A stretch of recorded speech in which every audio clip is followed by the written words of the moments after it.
The brutal rise and fall of Queen Jezebel. Part 1. The opening, planting the seeds of mystery. In the flickering embrace of candlelight, where shadows dance and ancient dust settles upon forgotten scrolls, we delve into narratives that echo with power, passion, and profound peril. Tonight, our journey takes us to a figure whose name alone evokes a storm of controversy and condemnation.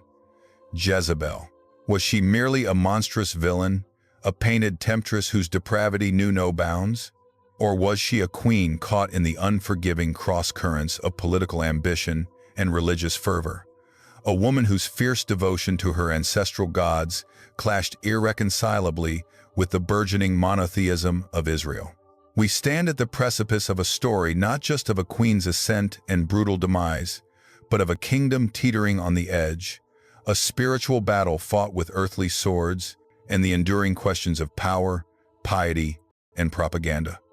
Join us as we peel back the layers of legend and scripture to uncover the brutal truth behind the rise and catastrophic fall of Queen Jezebel.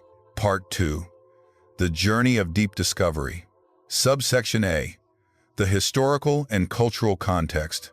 To understand Jezebel, we must first transport ourselves to the tumultuous 9th century BCE, a period of immense change and conflict in the ancient Near East. The northern kingdom of Israel, forged in the schism from Judah, was a young and often volatile entity.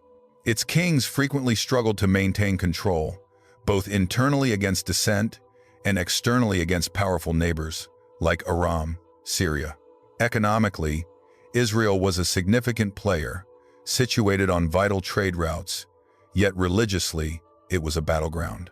The Mosaic covenant, the worship of Yahweh, was constantly challenged by the pervasive polytheism of Canaanite culture. Jezebel was not an Israelite. She was a Phoenician princess, daughter of Ethbal, king of Sidon. Phoenicia was a maritime superpower, famed for its purple dye, cedar forests, and advanced seafaring. Crucially, it was also the heartland of Baal worship.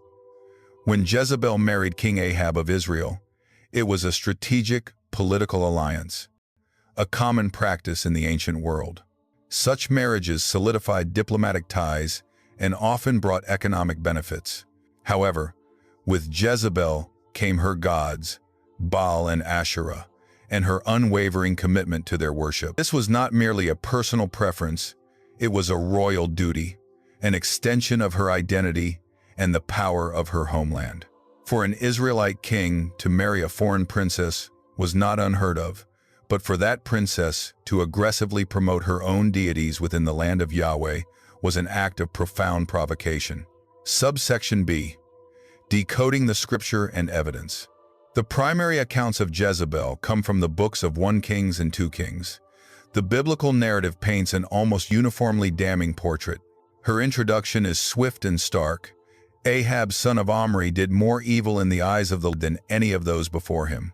He not only considered it trivial to walk in the sins of Jeroboam, son of Nebat, but he also married Jezebel, daughter of Ethbal, king of the Sidonians, and began to serve Baal and worship him. He erected an altar for Baal in the temple of Baal that he built in Samaria. 1 Kings 16:33-2. This passage immediately establishes the core conflict, Jezebel's influence leading Ahab away from Yahweh. The text details her zealous propagation of Baal worship, including the construction of temples and altars, and the maintenance of 450 prophets of Baal and 400 prophets of Asherah at her table. 1 Kings 18:19. This wasn't passive adherence, it was an active, state-sponsored religious conversion effort directly challenging the established faith of Israel. The most infamous episodes highlighting Jezebel's brutality and disregard for Israelite law are the confrontation with Elijah on Mount Carmel and the incident of Naboth's vineyard. On Carmel, Jezebel's prophets faced Elijah, and after their gods failed to answer, Elijah executed them. 1 Kings 18:40. Jezebel's furious response, a vow to kill Elijah, reveals her unyielding loyalty to her gods and her violent intolerance of opposition. 1 Kings 19:1-2. We have journeyed through the annals of ancient Israel, examining the brutal rise and catastrophic fall of Queen Jezebel.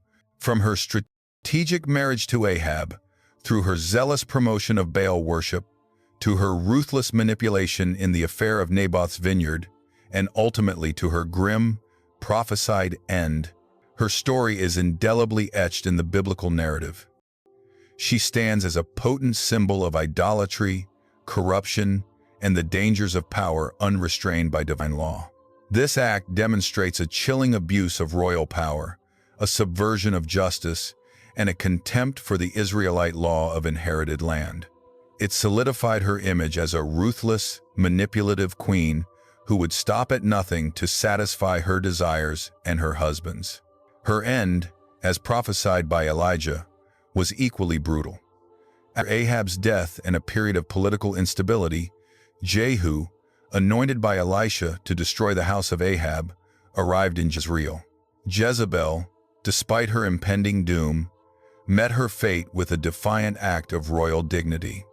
She painted her eyes and adorned her head, confronting Jehu from a window. When Jehu came to Jezreel, Jezebel heard about it. So she painted her eyes, put on her a headdress, and looked out through a window. 2 Kings 9-30. This final scene is iconic, interpreted variously as a last act of defiance, an attempt at seduction, or simply an assertion of her royal status to the very end. Jehu commanded her eunuchs to throw her down, and she was trampled by horses. Her body was left to be devoured by dogs, fulfilling Elijah's prophecy. The dogs will devour Jezebel by the wall of Jezreel. 1 Kings 21:23, 2 Kings 9:35-37. Her brutal end underscored the complete eradication of her influence and the judgment pronounced upon her. Subsection C. The hidden theological meaning. Jezebel's narrative transcends a mere historical account. It is a profound theological allegory within the biblical framework.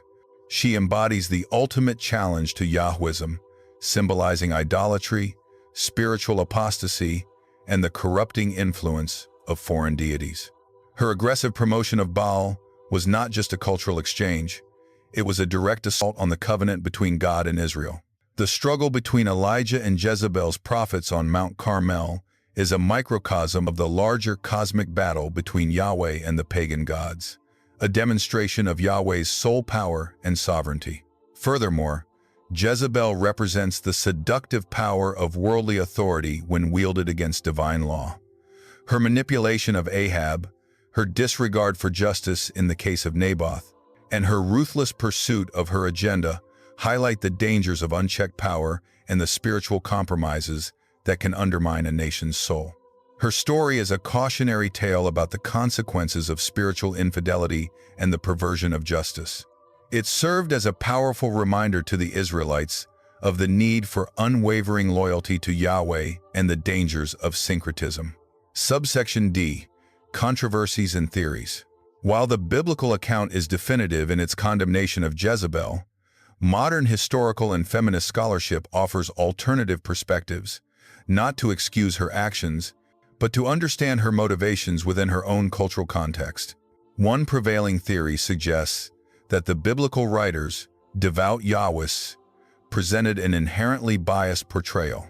Jezebel, a foreign queen who actively promoted her ancestral gods, would naturally be vilified by those whose agenda was the purification of Yahwism. From a Phoenician perspective, her actions were those of a loyal queen fulfilling her religious and royal duties. She brought her culture and gods with her, just as any queen would have done. The evil attributed to her might, in part, be a reflection of the theological lens through which her story was told, rather than solely an objective historical record. Another perspective argues that Jezebel was a strong, capable leader in a patriarchal society whose agency and power were perceived as threatening. Her willingness to act decisively, even ruthlessly, when Ahab faltered, as in the Naboth incident, could be seen as an assertion of power that challenged traditional gender roles and expectations in ancient Israel. She was a queen who refused to be passive, a woman who wielded authority in a world dominated by men, and this defiance may have contributed to her negative portrayal. Finally, some scholars view Jezebel as a symbol of the broader clash of civilizations and religions in the ancient world. Her story is a dramatic illustration of the tensions between emerging monotheism and established polytheism, and the political implications of such religious conflicts. Her brutality could be reinterpreted as the fierce determination of a queen defending her faith and culture against what she perceived as a tribal god encroaching upon her traditions. These alternative readings do not necessarily absolve her of the acts attributed to her, but they invite a more nuanced understanding of her character and the complex historical forces at play. Part 3. The conclusion. Eternal echoes. We have journeyed through the annals of ancient Israel, examining the brutal rise and catastrophic fall of Queen Jezebel. From her strategic marriage to Ahab, through her zealous promotion of Baal worship, to her ruthless manipulation in the affair of Naboth's vineyard, and ultimately to her grim, prophesied end, her story is indelibly etched in the biblical narrative. She stands as a potent symbol of idolatry, corruption, and the dangers of power unrestrained by divine law. Yet, through the lens of history, we also glimpse a formidable queen, a woman of unyielding conviction, caught in a cataclysmic clash of cultures and spiritual worlds. Jezebel's story is more than a historical account. It is an eternal echo, reverberating through time, challenging us to confront the nature of power, the complexities of faith, and the enduring human struggle between conviction and compromise. What does Jezebel's unflinching devotion to her own gods, even to her bitter end, reveal about the human capacity for belief, for good or ill? And what lessons does her fate hold for us today as we navigate our own clashes of values, our own struggles between the sacred and the profane? The shadows may deepen, and the candle flame may flicker, but the questions raised by Queen Jezebel's brutal legacy continue to illuminate the intricate tapestry of faith, power, and human destiny.